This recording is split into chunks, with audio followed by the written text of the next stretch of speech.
Dulu di tahun 2022 ketika saya mendeklarasikan dukungan saya di sosial media buat Pak Prabowo, saya tuh dianggap gila sama saudara-saudara saya, keluarga saya, sahabat-sahabat saya, khususnya orang Batak.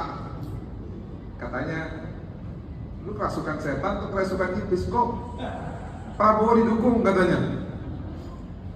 Saya bilang, lu nggak melihat sesuatu hal yang baru dari Prabowo Subianto, makanya lu ngomong begitu. Saya bilang sama mereka begini, lihat nanti waktunya tiba, Pak Jokowi akan dukung Prabowo Subianto. Mereka semua nggak percaya. Bahkan ada waktu kader PNI Tulen, bekas Kajati, sorry abang ya, rambutnya botak juga. Dia ngomong begini sama saya ketika saya jelaskan kenapa saya punya premis Jokowi akan mendukung Prabowo Subianto nanti di waktunya yang akan tepat gitu ya. Saya bilang begini, nanti saatnya Pak Prabowo Subianto akan dukung oleh Jokowi.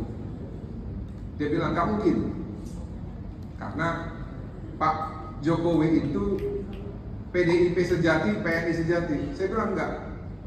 Saya melihat justru ada ketidakharmonisan antara mereka di situ. Dan akhirnya kejadian. Anaknya diberikan restu untuk bersama-sama dengan Pak Prabowo.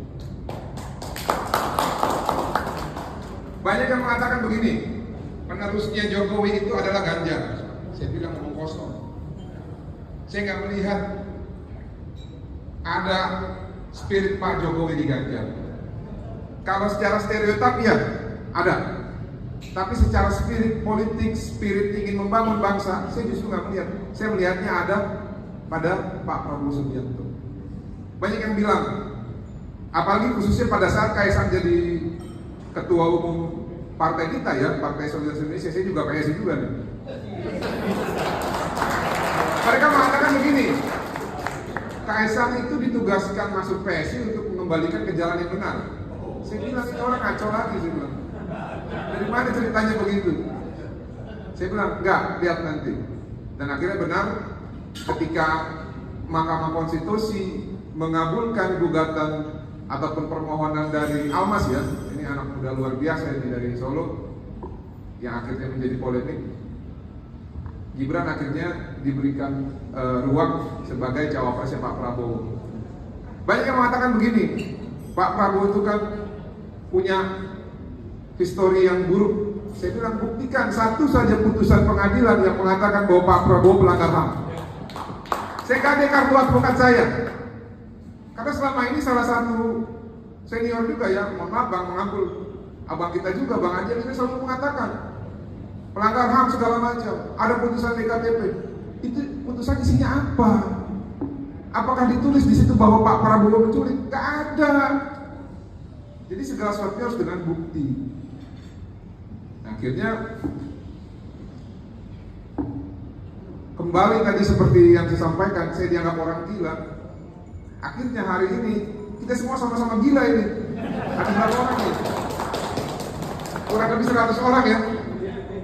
Nah kalau menggunakan standar orang-orang itu, kita semua ini gila sekarang karena mendukung Prabowo Subianto. Tapi akhirnya kan semua indah pada waktunya.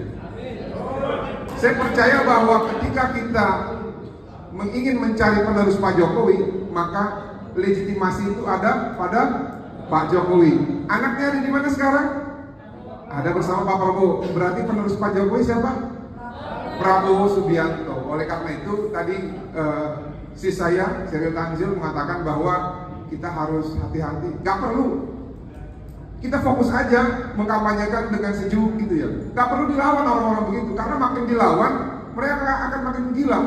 Bayangin, sudah saya catat kurang lebih ada 5 orang ngebawa-bawa kasus Brigadir Joshua terhadap orientasi politik saya. Dia mengatakan begini, Bang, kita nyesel Bang, dukung Abang dulu kasus Brigadir Joshua. Sekarang Abang dukung Prabowo, harusnya kan Abang dukung Pak Mahfud.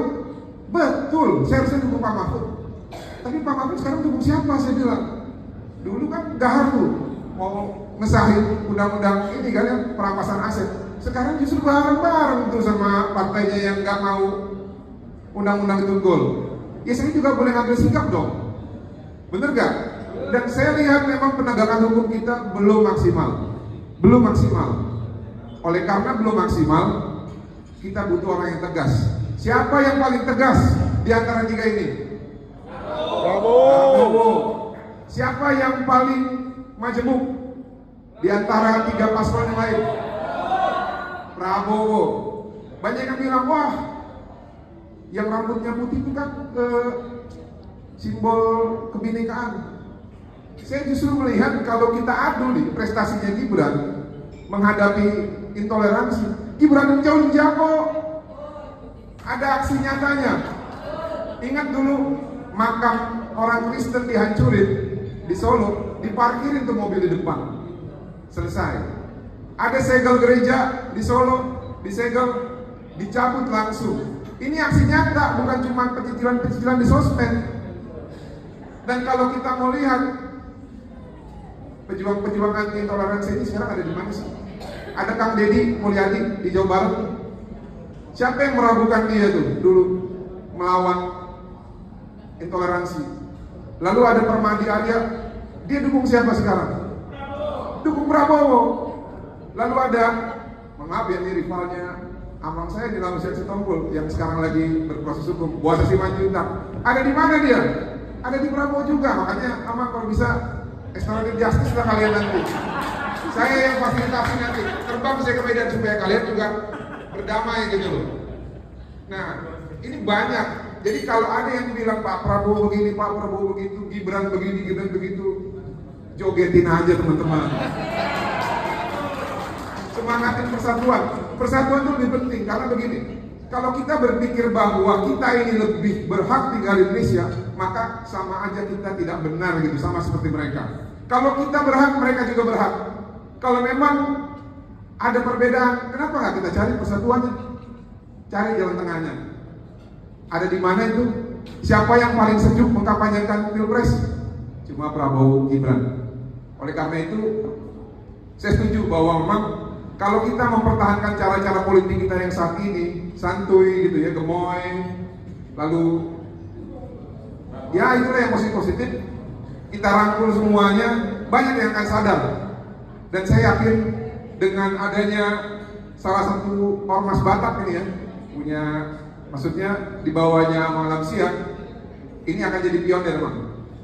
Ayo kita mari sama-sama, kita mulai dari HBB ya, kita tarik semua saudara-saudara kita yang ada di sekitar kita untuk mendukung Prabowo Gibran. Prabowo Gibran menang, menang, menang. Terima kasih Martin Lucas Simanjuntak.